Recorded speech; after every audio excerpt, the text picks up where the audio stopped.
As President Trump prepares to sit down with Vladimir Putin tomorrow, our next guest is calling the summit Ukraine's nightmare and Putin's dream as the senator continues to push Congress to act on his bipartisan sanctions bill against Russia.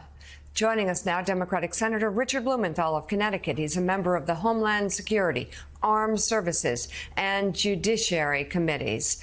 Senator, thanks for being with us. Let's start there. What are you hoping will come out of the meeting tomorrow?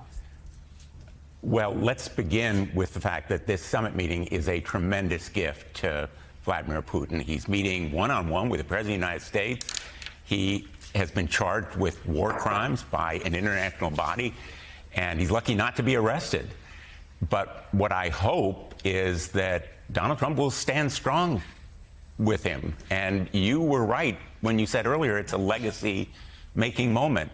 If Donald Trump stands strong and insists on a ceasefire before there are any talks, insists that Vladimir Putin be at the table along with Europeans, and insists that a security guarantee be the result of any kind of negotiations, he has the makings of a potential agreement that could win him the Nobel Peace Prize, which he has long sought.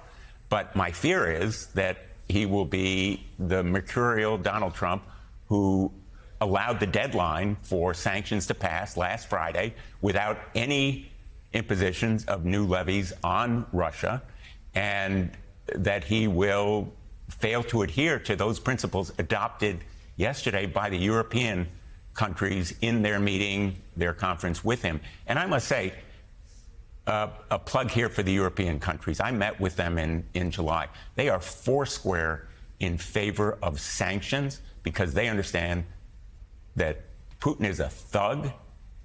He understands only force, military or economic, and the continued buildup of Ukraine militarily has to continue. Sanctions have to be imposed, and Donald Trump will find strong support in Congress in the Graham-Blumenthal sanctions bill if he, in fact, adheres to those principles that he seemed to adopt yesterday with the European countries. Senator, it seems like Putin is trying to muddy the waters a little bit. He just spoke from the Kremlin. Apparently, he's talking about among the agenda items tomorrow now could be potential for U.S.-Russia business deals, talking about nukes, trying to talk about a variety of other things that he wants to distract President Trump, maybe not try to pin down on some sort of ceasefire deal. That's the other fear that's been expressed here, is that Putin not actually serious right now. He's just trying to buy time at a moment when Russia's finally making inroads on their offensive. Well, that's a really good point, Jonathan. His strategy has been to play Donald Trump, delay, prolong. He's shown absolutely zero interest in peace. In fact, as we speak, he is continuing his assault in Krokvost on the Eastern Front, in Donbass, Luhansk, and Donetsk, as well as in the north. He's continuing to bomb the civilians in cities around Ukraine. And his strategy clearly is to string along the United States, mocking us, really, and distracting Trump with these other issues that would appeal to Donald Trump's vanity or maybe his interest in business deals. In fact, as Joe mentioned earlier, if the United States invests in Ukraine, if it puts people, civilians, rebuilding Ukraine on the ground, it will not only send a message, but it will have an enormous effect. But in order for that to occur, there have to be security guarantees for Ukraine. Right. And those security guarantees have to be given, but also they are guaranteed, are they not, by the presence of American businesses, American workers, American contractors, American subcontractors, people getting jobs, rebuilding the country that Vladimir Putin has spent the last 3 years destroying. And that's the hope that I think can be achieved. You know, Ukraine has such enormous economic promise, not just the mineral deal that Donald Trump boasts about, but also its factories, its manufacturing, its agricultural potential. And right now, it probably has the strongest military on the continent, except maybe for France because of its nuclear arms. So it can be a very powerful ally, and China is watching. China is assessing our will. China is watching, and again, for anybody thinking that the appeasement of Vladimir Putin in Ukraine would lead to peace, they need to check history, because it would. You're so right. It would lead to another war. China would move on Taiwan.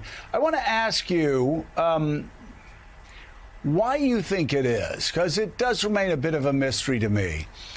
Why is it that every American president this century has seemed to be suckered by Vladimir Putin, or almost all of them? You look at George W. Bush in 2004, 2005, saying, "I've looked into his eyes and I've seen his soul," and then that same soul invaded Georgia, the country of Georgia, 3 years later. You had Barack Obama talking about a reset, even having Hillary Clinton push a reset button, but talking to Medvedev saying, we can do a lot more after the election. And then after the election, Vladimir Putin invaded Ukraine, invaded Crimea. Why is it that this guy knows how to play American president so well? And what can Congress do to help that not happen again? And so when Donald Trump comes back from Alaska, we actually have a deal that Democrats and Republicans can support. Joe, as you know, because you've known presidents, they have to persuade a lot of people to reach that high office, and maybe sometimes they overestimate their own powers of persuasion and insight. When a president says he can look into another leader's eyes and read his soul, I think it reflects his maybe overestimation of his own personal powers of insight. But the point here is that Vladimir Putin has been remarkably consistent. He wants the old Russian Empire, the old Soviet Union, restored. Ukraine is the first step. He will keep going if he's not stopped there against Poland, Romania, Finland, Sweden. That's why they want to be a part of NATO. What can Congress do? Well, Congress can pass the Graham-Blumenthal sanctions bill. We have 85 co-sponsors right now. We've already, in effect, pushed the president to speak about sanctions in a way that is very encouraging, to impose sanctions on India. China, India, and Brazil are fueling Russia's war machine by buying the vast majority of its oil and gas and providing the sustenance for Putin's economy that would be crippled if it is stopped. And so the Graham-Blumenthal bill, I think if it's put on the floor, would pass by more than 90 votes, same overwhelming majority in the House of Representatives. And it would show unity for support to the president, as well as sending a message to China, as well as India and Brazil, that they can't, in effect, continue to make blood money. India is selling some of that oil at a profit. Before you go, briefly on another subject, you've been calling for the dismissal of an appointee. Robert F. Kennedy Jr. made an appointee to the Advisory Committee on Immunization Practices, and you've highlighted what you call some very disturbing rhetoric. Tell us about it. Well, we've written to Robert F. Kennedy Jr. I have, demanding that he fire Robert Malone, who is a newly appointed member of the Advisory Committee on Immunization Practices. He is an extreme right-wing MAGA person. You'll remember that Robert Kennedy, secretary, fired everyone, all 17 members of the ACIP, the Advisory Committee on Immunization Practices. After the shooting at the CDC, Robert Malone put out posts that were absolutely abhorrent about gun violence, and I think alone justify his firing. But he's also a strong ideological right-winger on vaccines, and I think in every way reflects what should not be on that advisory committee.